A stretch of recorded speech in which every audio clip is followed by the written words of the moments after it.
Aujourd'hui, nous allons voir, comme vous l'avez vu dans le titre, nous allons voir comment saisir les PL dans ASPAM sur la base du papier imprimé du grossiste. Alors pour ce faire, nous irons dans le menu réception,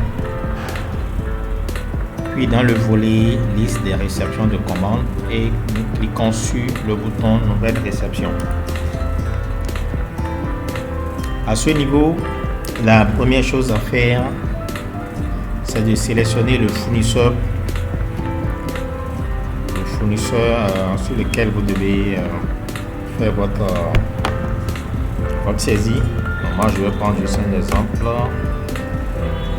Une fois le fournisseur sélectionné, la date de livraison est définie par défaut.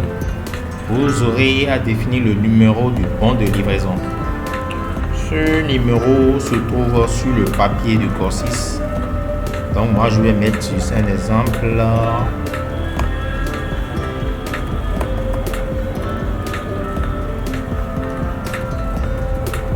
Voilà.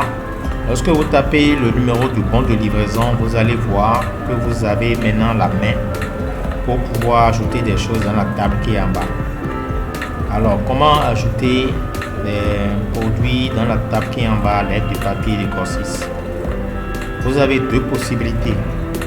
La première possibilité, c'est de passer par les codes CIP, c'est-à-dire sur le papier, vous avez une colonne où figurent les codes CIP de chaque produit.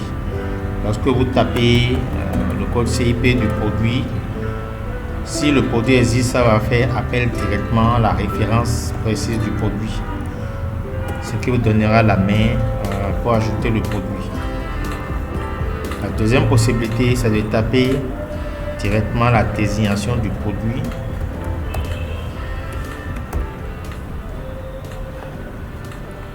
Lorsque vous tapez la désignation du produit, vous avez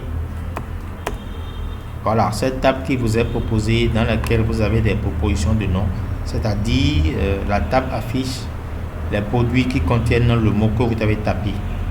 Alors, si vous trouvez le produit que vous voulez ajouter sur dans votre saisie, vous aurez qu'à cocher la ligne et taper la quantité reçue. Je tape et puis je clique sur le bouton ajouter. Et voilà, le produit s'est bien ajouté à ce niveau. J'attire votre attention lorsque vous ajoutez des produits comme ça et que vous observez que dans la colonne code CIP il n'y a rien. Prenez la peine de saisir le code CIP qui figure sur le papier imprimé du grossiste. Ensuite, deuxième chose à vérifier là, la quantité livrée, elle est importante. Vous devez la taper. Bon voilà, moi je l'ai déjà tapé dans mon carte d'espèce. Et vous allez voir que cette colonne est en fond de couleur verte. C'est juste pour attirer votre attention à ce que vous fassiez attention pour ces colonnes qui sont en couleur de fond vert. Donc ensuite, la colonne qui est très importante à renseigner, c'est le prix d'achat. Le prix d'achat qu'on appelle tout simplement prix cession, c'est le prix auquel vous avez acheté le produit auprès de votre fournisseur.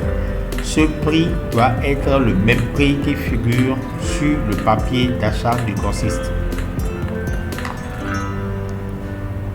Lorsque vous tapez ce prix correctement, vous allez passer ensuite à la date d'expiration qui est aussi une variable très importante à la base duquel sont générés les codes barres des produits. Donc la date d'expiration se trouve sur le papier imprimé du grossiste. Donc moi je mets la date par exemple. Une fois la date mise, la dernière chose qui est importante, c'est le prix public, c'est-à-dire le prix auquel le produit sera vendu. Vous avez le prix auquel le produit est vendu actuellement et vous avez une colonne qui s'appelle nouveau PP, c'est-à-dire le nouveau prix public. Si vous voulez maintenir le même prix de vente, vous allez laisser simplement ce qui est là. Si vous voulez modifier le prix de vente, vous aurez la main pour mettre ici le nouveau prix de vente, ce qui va changer l'ancien prix de vente au profit du nouveau prix de vente. Donc voilà tout simplement comment renseigner les informations relatives aux produits que vous ajoutez dans la table ici. Et lorsque vous finissez d'ajouter tous vos produits, vous aurez, si le fournisseur facture l'AIB, vous devez prendre le pourcentage d'AIB qui est de 1. Et une fois le pourcentage saisi, avant d'enregistrer votre BL, vous devriez vérifier impérativement est-ce que le total TTC correspond au total TTC du papier imprimé du grossiste. Est-ce que le montant TVA correspond au montant TVA du papier du grossiste. Et puis, est-ce que voilà, le total hors taxe correspond exactement au total hors taxe du papier imprimé du grossiste. Si tout concorde bien et correctement, là, ça veut dire que vous venez de faire une saisie, tout en prenant le soin d'avoir mis les bons prix publics. Donc, les amis, voilà comment faire la saisie d'un BL à la base du papier imprimé du grossiste. Sur ce, moi je vais enregistrer mon BL. Je confirme. Et après confirmation de la saisie de votre BL, ça va vous donner automatiquement la main pour imprimer le papier. Voilà, liste des entrées en temps. Vous avez la main pour imprimer ce papier que vous allez joindre à votre papier grossiste. Et après impression de ce papier, vous avez automatiquement la main pour imprimer en même temps les étiquettes, ce que nous vous conseillons d'ailleurs. Et une fois les étiquettes imprimées, voilà, vous allez les coller sur vos produits et le travail est imprimé. Mais nous tenons à attirer l'attention de ceux qui vont coller les étiquettes, de faire très attention, de s'assurer que voilà, l'étiquette que nous collons, c'est réellement le produit approprié. Voilà les amis, sur ce nous vous disons merci et comme toujours, n'hésitez pas à nous revenir en cas d'incompréhension, en cas de besoin, nous sommes là pour vous aider. Merci.